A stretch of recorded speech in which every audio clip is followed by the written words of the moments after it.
right, well, PSG absolutely had a dismantling of Liverpool. The scoreline did flatter Liverpool. It could have been a lot more. And all of the headlines, as you can see, slot of bother, were talking about the spot of bother that Liverpool find themselves in. Well, here's Arne Slot on the Reds' chances to advance in the Champions League. We were in survival mode for large parts of the game. And but maybe also in the period of the season where we're in survival mode.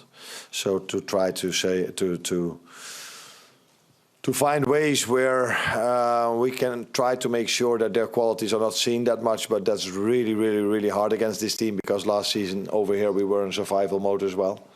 But as I said, Paris Saint-Germain was the better team, but we didn't give up.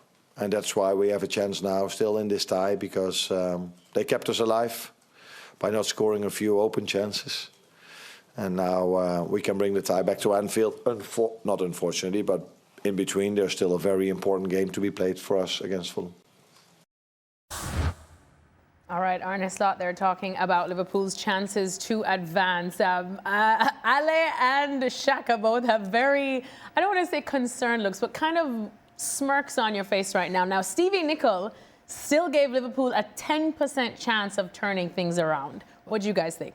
Here, I don't know how you feel about it, Shaq, but it's really sad, when your manager, in this case Arne Slot, when he's trying to make a case for Liverpool in having a chance in the second leg, he's not making an argument for Liverpool and the sort of the attributes and skill set of Liverpool or the things that they could do to give themselves an opportunity.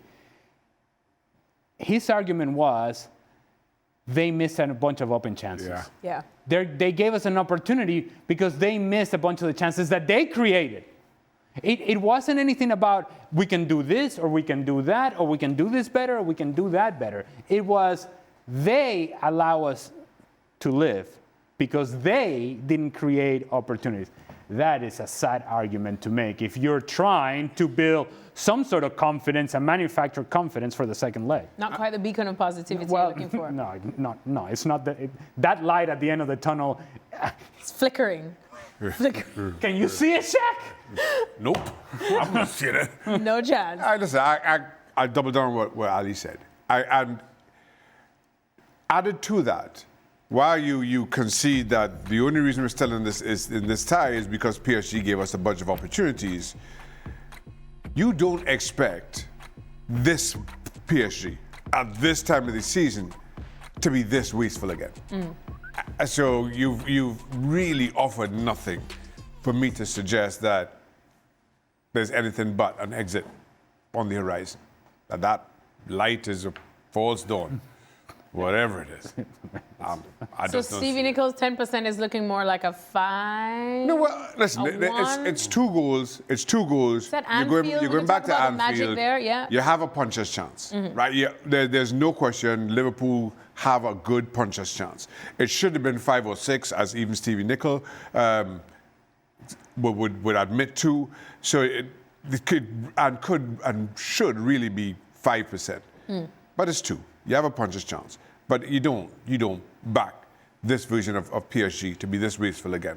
So 10 is about right, but don't put your money on that. Oh, but you need help if you're Liverpool. You need a red card for PSG. You need something. If this game is played 11v11 again, the best of Liverpool against the best of PSG currently, and that's a non-starter. That's not a matchup for Liverpool and one that Liverpool can win. Regardless think of whatever the best version of Liverpool has been this season and put that out next week at Anfield. And this is the way that Liverpool are going to play.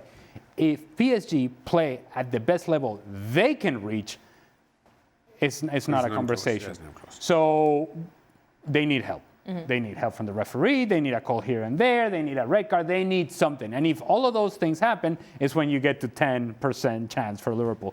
Otherwise, if it's 11v11, full strength, the best of both teams, it's all PSG all the time. Well, as we said, Liverpool in a spot of bother in the Champions League, but they are also in a spot of bother domestically. Yes, the Premier League champions, look at where they stand, 5th in the Premier League table. Now, we know that the Premier League has been awarded that 5th Champions League spot, and Liverpool just fill it out now. But Chelsea, hot on their trails, just 1 point behind. And we know Chelsea can be unpredictable too. Brentford also making a case there, and even Everton. So, Shaka, do Liverpool get this spot? Do they get Champions League football next season? I think they do, and it'll probably end up at the end of the season by that exact same gap, a point at best. Because for all Liverpool's issues, for all their flaws, Chelsea have them Chelsea too. are no different. And as a result, you almost want to see a team like Brentford kind of sneak in there. And listen, you earn your right to finish wherever you finish. But kind of how Brentford have gone about their business, given everything that happened last summer and their manager leaving and players leaving, to see them in contention, just the kind of romantic in me would love to see. Football romantic in me would love to see Brentford finish in 5th. I'll give him the swivel. What does the romantic in you look like, Shaq? This face. Blushing. The football romantic in him.